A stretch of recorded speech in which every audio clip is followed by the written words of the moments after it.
ఓం శ్రీ మాత్రే నమః. 33 కోట్ల దేవతల అనుగ్రహంతో మీనరాశి వారికి అఖండ రాజయోగం. గతంలో ఎన్నడూ చూడని మార్పులు చూస్తారు. మిమ్మల్ని చేయన్న వారే మీ కాళ్ళు మొక్కుతారు. మీ జీవితంలో మీరు ఇప్పటి వరకు కూడా ఊహించలేనటువంటి అద్భుతమైన మార్పులు అయితే ఈ సమయంలో ఖచ్చితంగా చూస్తారని చెప్పడంలో సందేహం లేదండి. అసలు ఈ మీనరాశి వారి లైఫ్ ఏ విధంగా మారబోతోంది, వీరి జీవితంలో ఎటువంటి పరిణామాలు అయితే కలగబోతూ ఉన్నాయి అన్ని విషయాలు కూడా ఇప్పుడైతే మనం క్లియర్గా వీడియో ద్వారా తెలుసుకుందామండి. అంతకన్నా ముందే మీరు ఎవరైనా కొత్తగా కనుక మన ఛానల్ని చూస్తున్నట్లయితే తప్పకుండా వీడియోను లైక్ చేయండి. తప్పకుండా మన ఛానల్ని సబ్స్క్రైబ్ చేసుకోవడం మర్చిపోకండి.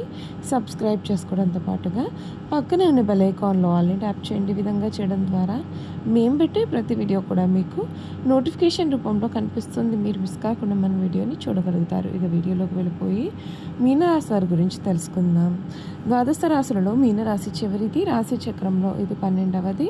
పూర్వభద్ర 4వ పాదం, ఉత్తరభద్ర 1, 2, 3, 4 పాదాలు, రేవతి 1, 2, 3, 4 పాదాల్లో జన్మించిన వారు మీనరాశికి చెందుతారు. ఈ రాశికి అధిపతి గురువు. ఈ రాశి చక్రంలో చివరిది.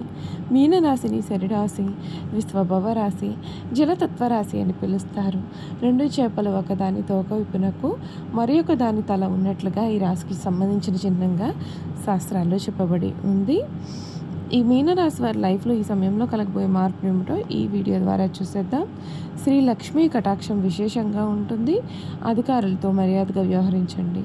ఏకాగ్రతతో నిర్ణయాలు తీసుకుంటే ఆశించిన ఫలితాలు వస్తాయి. నవగ్రహ శ్లోకాలు చదవడం శ్రేయస్కరం. అదృష్ట యోగం మీకు చాలా బలంగా ఉంటుంది. ఉద్యోగంలో గుర్తింపు అవకాశం కూడా లభిస్తుంది.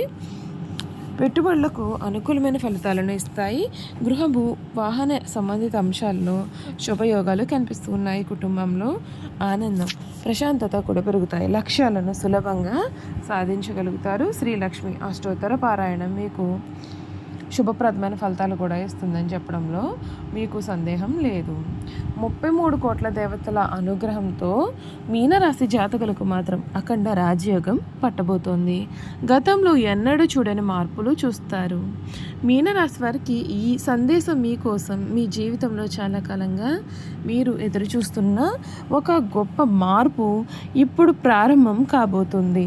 అంతేకాదు, ఎన్నో రోజులుగా మీరు పడుతున్న కష్టాలు, ఎదుర్కొంటున్న అవమానాలు, అనుభవిస్తున్న బాధలు కూడా అన్నీ కూడా క్రమంగా ముగింపు దశకు చేరుకుంటున్నాయి. 33 కోట్ల దేవతల అనుగ్రహం మీ పైన పడబోతున్న సూచనలు స్పష్టంగా కనిపిస్తూ ఉన్నాయి. గతంలో మీరు ఎంత మంచిగా ఉన్నా కొందరు మిమ్మల్ని అర్థం చేసుకోలేదు. మీ యొక్క విలువను గుర్తించలేదు. మీ యొక్క సామర్థ్యాన్ని తక్కువగా అంచనా వేశారు. కొందరు మీ పైన విమర్శలు చేశారు. మరికొందరు మిమ్మల్ని చూసి నవ్వుకున్నారు. కానీ కాలం ఎప్పుడూ కూడా ఒకేలాగా ఉండదు. ఇప్పుడు అదే కాలం మీకు అనుకూలంగా మారిపోతుంది. మిమ్మల్ని చేయన్న వారే మీ ఎదుగుదల చూసి ఆశ్చర్యపోతారు. ఆర్థిక పరంగా మీకు మంచి అవకాశాలు కనిపిస్తున్నాయి. నిలిచిపోయిన పనులు కూడా మళ్ళీ ముందుకు కదులుతాయి. ఉద్యోగం కోసం ఎదురు చూస్తున్న వారికి శుభార్త వచ్చే అవకాశం ఉంటుంది. వ్యాపారస్తులకు కొత్త అవకాశాలు తలుపు తట్టవచ్చు. చేతిలో డబ్బు నిలవక ఇబ్బంది పడుతూ ఉన్న వారికి క్రమంగా పరిస్థితి మెరుగుపడే సూచనలు కూడా కనిపిస్తూ ఉన్నాయి. కుటుంబ జీవితంలో కూడా అందమైన మార్పులు చోటు చేసుకోవచ్చు. ఇంట్లో ఉన్నటువంటి విభేదాలు తగ్గి సంతోషకరమైన వాతావరణాన్ని ఏర్పడుతుంది. మీ మాటకు విలువ పెరుగుతుంది. మీ నిర్ణయాలను గౌరవించేవారు కూడా పెరుగుతారు. చాలా కాలంగా మీకు దూరమైన వ్యక్తులు తిరిగి మీ జీవితంలోకి రావచ్చు. ఈ కాలంలో మీ యొక్క ఆత్మవిశ్వాసం కూడా పెరుగుతుంది. మీరు చెయ్యలేను అనుకున్న పనులను కూడా ధైర్యంగా పూర్తి చేసే స్థాయికి చేరుకుంటారు. మీలో దాగి ఉన్నటువంటి ప్రతిభ వెలుగులోకి వస్తుంది. సమాజంలో మీకు గౌరవం పెరుగుతుంది. మీరు సాధించిన విజయాలు కూడా ఇతరులకు స్ఫూర్తిగా మారుతాయి. ప్రేమ మరియు సంబంధాల విషయంలో కూడా కొన్ని శుభ పరిణామాలు జరగవచ్చు. ఒంటరిగా ఉన్నవారికి కొత్త పరిచయాలు కూడా ఏర్పడే అవకాశం కనిపిస్తుంది. ఇప్పటికే సంబంధంలో ఉన్నవారికి పరస్పర అవగాహన పెరిగి బంధం మరింత బలపడుతుంది. అయితే ఈ రాజయోగం పూర్తిగా ఫలించాలి అంటే మీరు కష్టపడడం ఆపకూడదు. దేవుని యొక్క ఆశీర్వాదం ఉన్న ప్రయత్నం మీ వైపు ఉండాలి.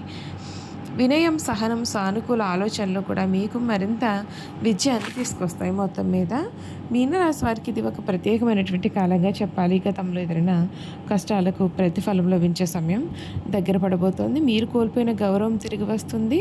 మీరు ఎదురు చూస్తున్న అవకాశాలు మీ ముందుకు వస్తాయి. మిమ్మల్ని తగువగా చూసిన వారే మీ విజయాన్ని చూసి ఆశ్చర్యపోతారు. మీ జీవితం కొత్త దిశగా ప్రయాణించబోతోంది. విశ్వాసంతో ముందుకు సాగండి. మంచి రోజులు మీ వైపు వస్తున్నాయి. చూసారు కదండి, మీనరాశి వారి గురించి తెలుసుకున్నారు కదా. ఇక ఈ మీనరాశి జాతకుల యొక్క గుణగణాలు కూడా ఏ విధంగా ఉంటాయో ఈ వీడియో ద్వారా మనం ఇప్పుడైతే చూసేద్దాం. మీనరాశి పూర్వభద్ర 4వ పాదంలో జన్మించిన వారు చాలా అదృష్టవంతులు. అందమైన గంభీరమైన రూపాన్ని కలవారుగా ఉంటారు. ఉత్తరభద్ర నక్షత్రంలో జన్మించిన వారు చక్కటి సుందరమైన రూపాన్ని, సద్గుణ గుణాలతో పాటుగా ధర్మమును కూడా తెలిసి ఉంటారు. శత్రునాశనం చేయవారుగాను, సుఖ జీవితానికి అలవాటు పడినవారుగాను ఉంటారు. అయితే ఉత్తరభద్ర 1వ పాదంలో జన్మించిన వారు తొందరపాటు నిర్ణయాలు తీసుకున్నట, ఇతరులపైన అధికారం చెల్లించనేజాన్ని కూడా కలవారుగా ఉంటారు. ఉత్తరభద్ర 2వ పాదంలో జన్మించిన వారు చాలా అదృష్టవంతులు, గొప్పవారు. పండితులు వీరితో స్నేహం చేస్తారు. జ్యోతిష పరిచయం కూడా వీరికి ఉంటుంది. రాజకీయ ప్రవేశం చేస్తారు. ఉత్తరభద్ర 3వ పాదంలో జన్మించిన వారు కళా నైపుణ్యం కలవారుగా ఉంటారు. పరస్త్రీ సాంగత్యం కోరుకుంటారు. వీరికి దైవభక్తి హెచ్చుగా ఉంటుంది. కార్యసూర్యులని చెప్పాలి. ఉత్తరభద్ర 4వ పాదంలో జన్మించిన వారు ప్రజలను ఆకట్టుకుని మనస్తత్వాన్ని కలవారుగా ఉంటారు. చాలా చాతుర్యంగా మాట్లాడతారు. రేవతి నక్షత్రం 1వ పాదంలో జన్మించిన వారు అందరు గౌరవం పొందుతారు. చాలా అదృష్టవంతులు, సుఖ జీవితానికి వీరు అలవాటు పడిపోతారు. రేవతి నక్షత్రం 2వ పాదంలో జన్మించిన వారు పాప పనులు చేయడంలో వీరికి అధికమైన ఆసక్తి ఉంటుంది. పరస్త్రీ సాంగత్యం ఉంటుంది. తమ కుటుంబం మీద కాకుండా ఇతరులపైన ఆసక్తి చాలా అధికంగా ఉంటుంది. రేవతి నక్షత్రం 3వ పాదంలో జన్మించిన వారు అందమైన రూపాన్ని కలిగి ఉంటారు. పాప పనులు చేయడంలో ఎక్కువగా ఆసక్తి కలిగి ఉంటుంది. రేవతి నక్షత్రం 4వ పాదంలో జన్మించిన వారికి తెలివితేటలు ఎక్కువగా ఉంటాయి. మంచి స్వభావం ఉంటుంది. దైవభక్తి హెచ్చుగా ఉంటుంది. పెద్దలంటే వీరి గౌరవం అంటే అధికంగా ఉంటుంది. ఈ రాశి వారి గుణగణాలు చూసుకున్నట్లయితే మీనరాశి వారి ససిద్ధంగా చాలా మంచివారు. ఏ విషయాన్ని కూడా రహస్యంగా దాచుకునే ఆలోచన వీరికి ఉండదు. రహస్యంగా దాచుకోవడం వీరికి ఏమాత్రం చేత కాదని కూడా చెప్పాలి. ఇతరులకు అపకారం తలపెట్టడం, కుట్రలు పొందడం వీరికి ఏమాత్రం చేత కాదు. వీరు చూడడానికి ఆవేశపరులుగా కనిపిస్తారు, కానీ వీరికి దుష్టబుద్ధి ఏమాత్రం ఉండదు. చివరికి ఎవరిపైన కోపం వస్తే వారిలో వారే బాధపడతారు, కానీ అవతల వ్యక్తి మీద కక్ష మాత్రం తీర్చుకోలేరు. దుష్టులను కూడా మంచివారుగా మార్చడానికి వీరు ప్రయత్నం చేస్తారు. ఇదే వీరి గొప్ప గుణము. మీనరాశి వారికి చేతులు, పాదాలు పుష్టికరంగా ఉంటాయి. మెత్తనందమైన తలవెంట్రుకలు కలవారుగా ఉంటారు. తమ ఆలోచనలను ఎప్పటికప్పుడు మార్చుకుంటూ ఉంటారు. నిలకడ అనేది వీరి ఆలోచనలో ఉండదు. చాలా భయపడిపోతూ ఉంటారు. కవిత రచన అంటే వీరికి చాలా ఇష్టం. ఎప్పుడు కూడా ఏదో ఒక పని చేస్తూ ప్రశాంతమైన జీవితం లేకుండా చేసుకుంటారు. అలా లేకపోతే వీరికి ఏమీ తోచదు. ఏమైనా పని చేయాలి అంటే వీరికి ఎవరైనా తోడు ఉండాలి. ఒక్కరు స్వతంత్రంగా ఏ పనిని కూడా చేయలేరు. మొదలుపెట్టిన పని పూర్తి చేసే వరకు కూడా వీరికి నమ్మకం కూడా ఉండదు. చూసారు కదా, మీనరాశి వారి గురించి తెలుసుకున్నారు కదండి. ఈ వీడియో కనుక మీకు నచ్చినట్లయితే తప్పకుండా వీడియోని లైక్ చేయండి. తప్పకుండా మన ఛానల్ని సబ్స్క్రైబ్ చేసుకోవడం మర్చిపోకండి. సబ్స్క్రైబ్ చేసుకోవడంతో పాటుగా పక్కనే ఉన్న బెల్ ఐకాన్లో ఆల్ ట్యాప్ చేయండి. ఈ విధంగా చేయడం ద్వారా మేము పెట్టే ప్రతి వీడియో కూడా మీకు నోటిఫికేషన్ రూపంలో కనిపిస్తుంది. మీరు మిస్ కాకుండా మన వీడియోని చూడగలుగుతారు. Thank you for watching.